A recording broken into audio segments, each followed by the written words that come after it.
21 সদস্যের এই ক্যাবিনেট দিয়ে রাষ্ট্র চলবে না। আমি চ্যালেঞ্জ করে বলতে পারি চলবে না, তারা ব্যর্থ হবে, সফল হবে না। এখানে অনেক যোগ্য লোকের আরো দরকার আছে। হ্যালো এভরিওয়ান, কেমন আছেন সবাই? চলে আসলাম আপনাদের মাঝে আবার নতুন একটি ভিডিও নিয়ে। তো গাইস, আজকে যে বিষয়টা সম্পর্কে কথা বলবো সেটা হচ্ছে বৈষম্য বিরোধী ছাত্র আন্দোলন, অতঃপর আওয়ামী লীগের ক্ষমতার পতন এবং তারপরেই ক্ষমতায় আসলেন ডক্টর মোহাম্মদ ইউনূস অন্তর্বর্তীকালীন সরকার হিসেবে। এবং যখন ডক্টর মোহাম্মদ ইউনূসকে দায়িত্ব দেওয়া হয় দেশ পরিচালনা করার জন্য, রাষ্ট্র পরিচালনা করার জন্য, তখন সবাই তাকে সমর্থন করছিল, সবাই তাকে বাহবা দিচ্ছিল। কিন্তু হঠাৎ কি এমন হলো যে ডক্টর মোহাম্মদ ইউনূস 21 সদস্যকে নিয়ে দেশ পরিচালনা করা হচ্ছে না। এই 21 সদস্য সহ ডক্টর মোহাম্মদ ইউনূসকে চ্যালেঞ্জ করলেন ভিপি নূর এবং তিনি আরও বললেন যে 21 সদস্য আছে এখানে আরও যোগ্য ব্যক্তির প্রয়োজন আছে, শুধুমাত্র এই 21 জনই দেশ পরিচালনা করতে কখনোই সফল হবে না, তারা অবশ্যই ব্যর্থ হবেন।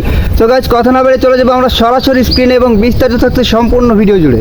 তো আমরা প্রথম যখন হোম মিনিস্টার সাকত সাহেব ছিলেন তার সাথে আমরা মিটিংয়ে পরিষ্কারভাবে বলেছিলাম তৃণমূল পর্যন্ত আইন শৃঙ্খলা পরিস্থিতি নিয়ন্ত্রণ করে পুলিশকে স্বাভাবিক করেন। বলছেন আজকে ভোক্তা অধিদপ্তর পুলিশ পায় নাই, কোনো থানায় পেট্রোল নাই, মানে পেট্রোলিংয়ের যে পুলিশ থাকে টহলে মুভমেন্টের উপরে রিজার্ভ, সেই পুলিশটা নাই। পুলিশের প্রায় 500-র মতো গাড়ি আপনার এই ঘটনায় পুড়ে গেছে বা নষ্ট হয়ে গেছে। তাহলে তার বের হতে গাড়ি লাগবে। তাহলে পুলিশকে ফাংশন করার জন্য এই পদক্ষেপগুলো নেওয়া হচ্ছে কিনা আমরা তো দৃশ্যমান কিছু দেখতে পাচ্ছি না। যে আজকে অভিযান চালাতে কেন ছাত্রদের উপরে ডিপেন্ড হতে হচ্ছে, আনসারদের ঠেকানোর জন্য কেন ছাত্রদের উপরে ডিপেন্ড করতে হচ্ছে। তো এখন প্রশাসনের মধ্যে এই যে 15 বছরে যাদেরকে প্রমোশন দিয়ে যোগ্যতা না থাকা সত্ত্বেও উঁচু পদে অধিষ্ঠিত করেছে তাদেরকে রিমুভ করতে হবে। সেইটা এখন পর্যন্ত সব জায়গায় করা হয় নাই। হ্যাঁ, সময় লাগবে, কিন্তু ফাংশনটা তো করাতে হবে পুলিশকে। এখন পর্যন্ত পুলিশি ব্যবস্থা ফাংশন করছে না, এটা খুবই অশনি সংকেত।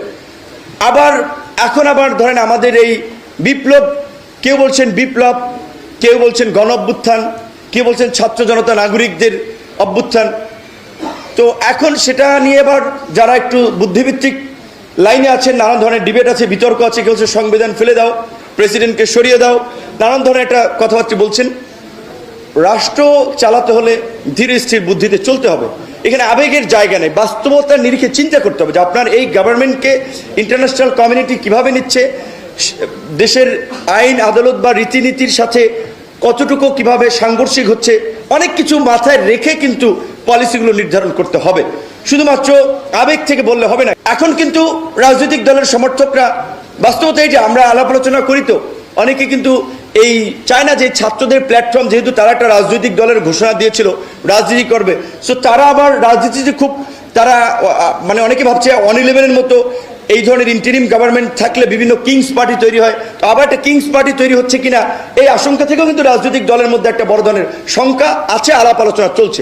সেই কারণে এখন কিন্তু ছাত্রদের কাজে আবার রাজনৈতিক দলগুলো আগের মতো আনকন্ডিশনাল সমর্থন কিন্তু দিতে চাচ্ছে না। বাস্তবতা কিন্তু আপনাদেরকে রিয়ালাইজ করতে হবে। আমি মনে করি এই সরকারকে যদি স্টেবল করতে হয়, এই সরকারকে যদি ফাংশন করাতে হয়, এবং যে মানুষের যে প্রত্যাশা রাষ্ট্রের মৌলিক সংস্কার, সেটার জন্য এই সরকারকে জাতীয় সরকারের রূপ দিতে হবে। জাতীয় সরকারের রূপ দিতে হলে বিএনপি, জামাত, গণ অধিকার, বিভিন্ন রাজনৈতিক দল বলেন, অন্যান্য রাজনৈতিক দল, অনেকগুলো দল বলে তো অনেক সময় লাগবে। আমি বলছি মেজর পলিটিক্যাল পার্টি, বুই4 নাম সর্বস্ব পলিটিক্যাল পার্টি খুঁজে তো লাভ নেই।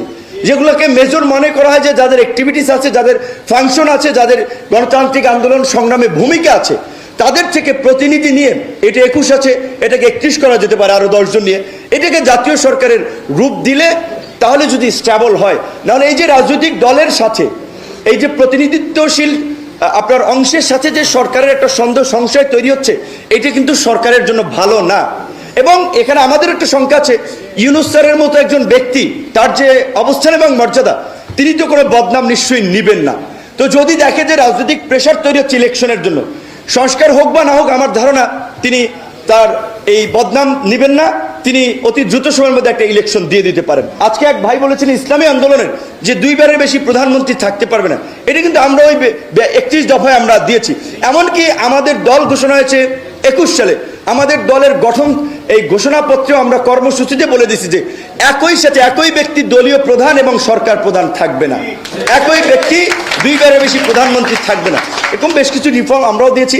তারপর সমন্বিতভাবে কিন্তু রাজনৈতিক দলগুলো আমরা 31 দফা কর্মসূচিটা দিয়েছি। এই যে পতিত স্বৈরাচার, তাদের হাতে লক্ষ লক্ষ কোটি টাকা রয়েছে। টাকা দিয়ে এই টাকা দেশকে অস্থিতিশীল করার কাজে ব্যবহার করবে। আর তাদেরকে ফুয়েল দেওয়ার জন্য আছে আমাদের প্রতিবেশী দেশ ভারতের তো ওপেন সিক্রেট। এই যে ভারতীয় এজেন্টরা গণমাধ্যমে বসে আছে, প্রশাসনে বসে আছে, এখন পর্যন্ত হয়তো অনেকে ভুল পাল্টাইছে, কিন্তু তাদের বিরুদ্ধে যদি ব্যবস্থা না নেওয়া হয় সরকারের বিপদ আছে। তো গাইজ, আপনারা সম্পূর্ণ ভিডিওটি দেখলেন এবং এই ভিডিও সম্পর্কে আপনাদের মূল্যবান মতামত অবশ্যই কমেন্ট বক্সে জানিয়ে যাবেন। দেখা হবে আপনাদের সাথে অন্য কোনো ভিডিওতে। ভালো থাকবেন, সুস্থ থাকবেন। আল্লাহ হাফেজ।